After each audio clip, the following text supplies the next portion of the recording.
but it is for you to become so aware of this inner chamber, this inner presence, this inner silence, this inner pulsation, that you need to bring yourself to such stillness and not become your personality.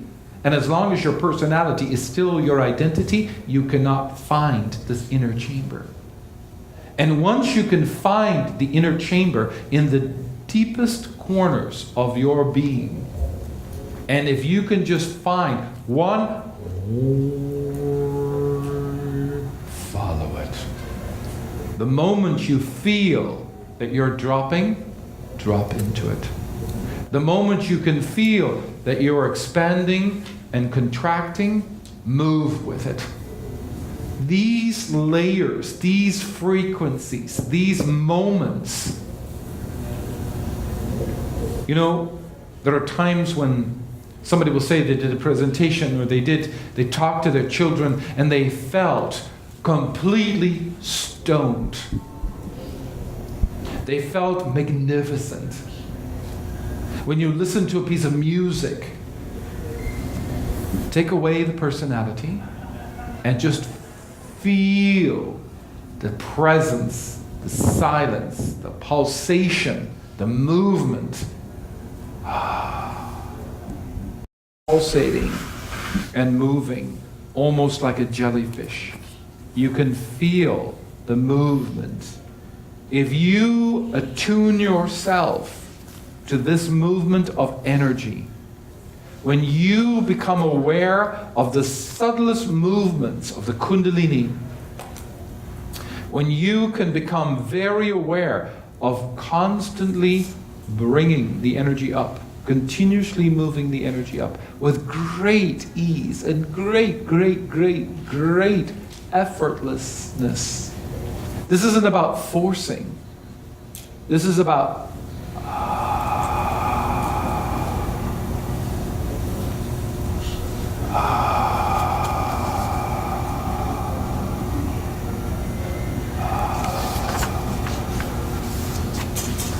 when you fall into the breath of silence of the kundalini, you discover your own soul.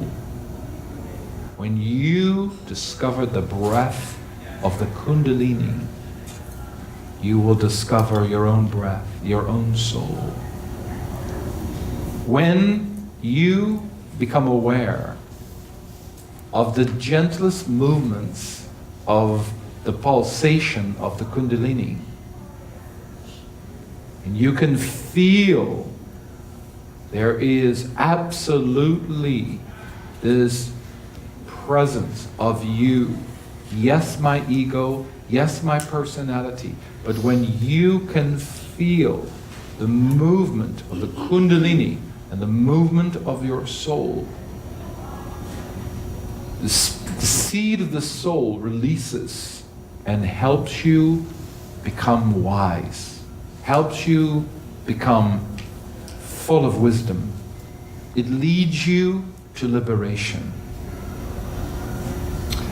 Multi-dimensionality, when we discover the layers of our soul, the depth of our soul, the soul has 108 streams and universes, consciousness and wisdom it is connected to.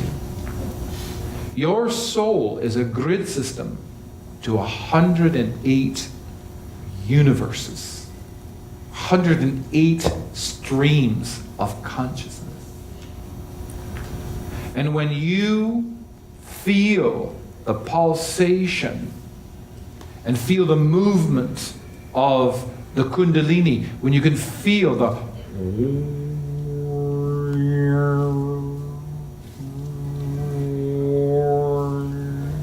when you can feel the river, the movement that rises up, when you can feel the breath moving up, when you can feel that stream of consciousness, and you fall into a void of silence. You open up a space of vulnerability and transparency, and you are in the middle of a conversation or in the middle of a meeting. You are accessing 108 streams of consciousness. 108 planets, 108, I should say, galaxies that you are simultaneously connected to. You reside not in this dimension, but you reside in 108 streams of consciousness. This is only one fragment of you. There are 108 fragments of consciousness that makes up your existence. So when you only allow your personality to be it, you are missing out to 108 streams that exist simultaneously. Enlightenment is where an individual has not only had the kundalini and has had Shaktipat and has purified the passage of the Shimna, where all the nadis are released.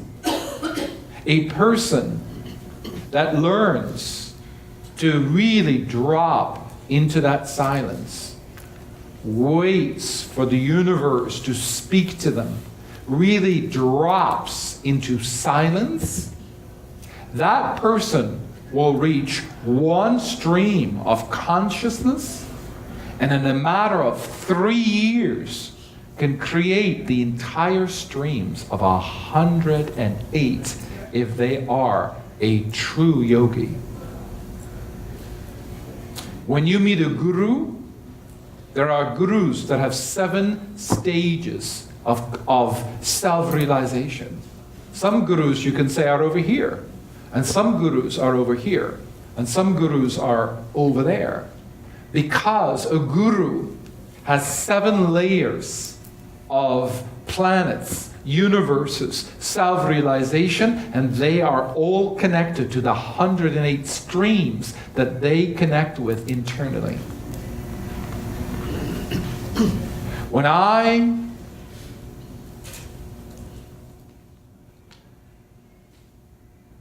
used the moment to transcend my guru's intimidation into a moment of pure silence, pure self-discovery, pure self-realization, that I allowed myself to become completely open, completely transparent, and that I could feel the presence of me, not my personality, but purely me. I did not only connect with one stream, I ended up experiencing 3 streams. Some people enter into these streams that can materialize great wealth very easily. When you've got a great Bach, Beethoven, Handel, they could tap into these streams of extraordinary strength, extraordinary art, extraordinary music, and yet their own lives were miserable. There are some people that can only tap into these streams in certain circumstances, and yet psychologically they suffer enormously or have drug addictions. Because when they enter into the streams of 1 or 2 or 3, their creativity, their magnificence is extraordinary. The problem is it eventually catches up. And eventually destroys your own journey. Every moment where you fall into silence and can feel the presence of your soul, don't take another breath. Just drop. And in that moment, feel how complete silence, complete abode of silence illuminates the entire chamber of the kundalini.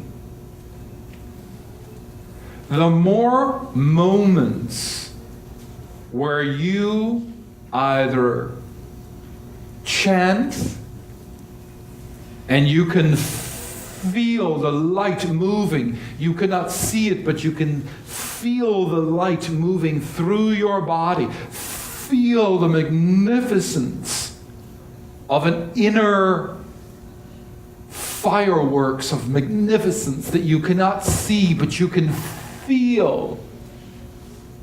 And you can recognize that as the movement, the glory of the soul presence in the body. The more you can feel that, sense that, experience that consciousness, the more streams of consciousness, the 108 streams, you start connecting to. And the more you become aware that you are nothing and everything. There's a great saying in which I repeat, I am neither this nor that. I am everything and I am nothing. I am not my personality. I am not my personality. I am the keeper of my soul. And I have to earn the awareness, the attunement, and become attuned to its presence. It is not loud. It's quiet. It doesn't talk. It's quiet. It speaks in feelings as it has no language. The only way I can listen to the soul is in silence. The only way I can hear what it says is by feeling the language of the soul. The more I know the soul, the more I am nothing, I become everything. I am neither this nor that. The moment you are not driven by your past experiences and you only become the presence, which is the soul, your life begins to evolve and have meaning. And as long as I am the experiences of my past, I can never become self-realized, because self-realization has no past, no present, no future. It is just in the now.